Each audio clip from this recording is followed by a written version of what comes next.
Nanded collector office में अहम इजलास, किसानों और अवामी मसाइल पर सैर हासिल गुफ्तगू।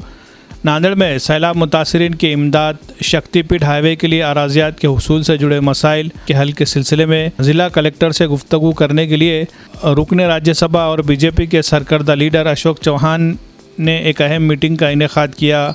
कलेक्टर ऑफिस में कलेक्टर राहुल करडीले की सदारत में ये एक अहम इजलास मुनक़िद हुआ, जिसमें ज़िला इंतज़ामिया के मुख्तलिफ़ महकमों के अफसरान और सियासी नुमाइंदे शरीक हुए। इस मौके पर मुतादिद अवामी और ज़रई मसाइल पर सैर हासिल गुफ्तगू की गई। इजलास में बुनियादी तौर पर अर्धापुर तालुक़े के किसानों की जानिब से शक्तिपीठ हाईवे के नए सिरे से तयन व रुख में तब्दीली के मुतालबे पर गौर किया गया। इसी के साथ साथ बरसों से जंगलाती ज़मीन पर रिहाइश पजीर काश्तकारी करने वाले अफराद को ज़मीन के मालिकाना हुकूक़ के कागज़ात आइंदा 3 माह के अंदर अंदर मुंतकिल करने के मसले पर भी तबादले ख्याल किया गया। मज़ीद ये कि पुलिस भर्ती की तैयारी करने वाले उम्मीदवारों के लिए ज़िला भर में मुनासिब मैदान और सहूलियात फराहम करने की हिकमत अमली मुरतब करने पर भी ज़ोर दिया गया। इस इजलास में ज़िला परिषद के CEO मेघना कावली, रेसिडेंशियल डिप्टी कलेक्टर किरण अंबेकर, बीजेपी नांदेड़ शहर सदर अमरनाथ राजूरकर, किशोर स्वामी समेत दीगर मौजूदीन और अफसरान मौजूद थे। Bureau report, MCN Urdu news.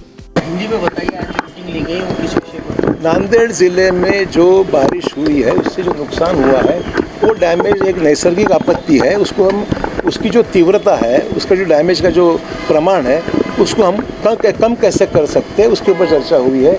जैसे अर्धापुर तालुके में मेंढला नाला है, बड़े पैमाने पे पानी वहाँ से आता है, खेतों में पानी जाता है। वो एक इशू पे डिस्कशन हुआ, उसमें रास्ता निकालने की हमारा प्रयास है।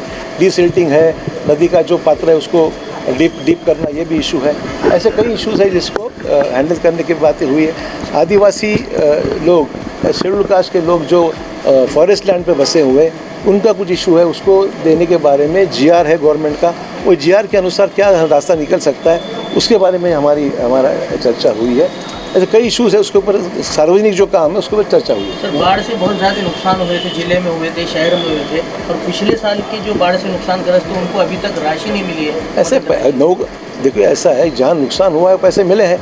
जैसे केड़ी का नुकसान हुआ तो गवर्नमेंट 9 करोड़ रुपये ऑलरेडी भूखंड में दिए हैं वहाँ पर, तो गवर्नमेंट से पैसे आए हैं, पूरे नहीं आए होंगे, कुछ तो इंस्टॉलमेंट आया हुआ है। सर, मराठा समाज की ओर से GR निकल गया, ओबीसी समाज विरोध कर सकते थे कोर्ट में। नहीं, मेरे ख्याल से राज्य के मुख्यमंत्री जी ने ये बातें स्टेटमेंट के ज़रिए स्पष्ट की है कि आरक्षण हमने जो मराठा को दिया है वो किसी के दूसरे का आरक्षण निकाल के नहीं दिया है।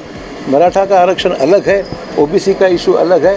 OBC को पहले से आरक्षण है और OBC के आरक्षण को कोई नुकसान नहीं पहुंचाते हुए ये आरक्षण दिया गया है।